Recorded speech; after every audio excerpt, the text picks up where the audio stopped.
Payızın son ayını yaşayırıq. Bu fəsil üçün yağış və duman xarakteri qaldı. Yağışlı və dumanlı hava şəraiti isə yollarda daha çox diqqət və məsuliyyət tələb eləyir.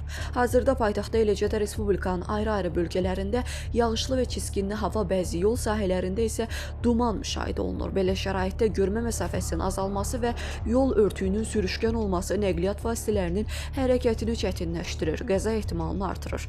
Daxili İşlər Nazirliyinin Baş Dövlət Yol Polisi İdarəsi sürücülərdən və piyadalardan xahiş edir ki, belə hava şəraitində yollarda xüsusi diqqət və ehtiyatla hərəkət etsinlər. Sürücülərə tövsiyə olunur ki, sürət həddini hava və yol şəraitinə uyğun seçsinlər. Ara məsafəsini artırsınlar. Ötmə və manevr etmə zamanı xüsusilə diqqətli olsunlar. Həmçinin şüşəsilən və işıq cihazlarının, o cümlədən təkərlərin saz vəziyyətdə olmasına əmin olsunlar. Piyadalar isə yalnız müəyyən olunmuş keçidlərdən keçməli, yolu keçərkən təhlükəsizlikdən tam əmin olmalı, mümkün qədər yağış və çiskin zamanı görünməni artıran, işıq əks etdirən geyimlərə üstünlük verməlidirlər.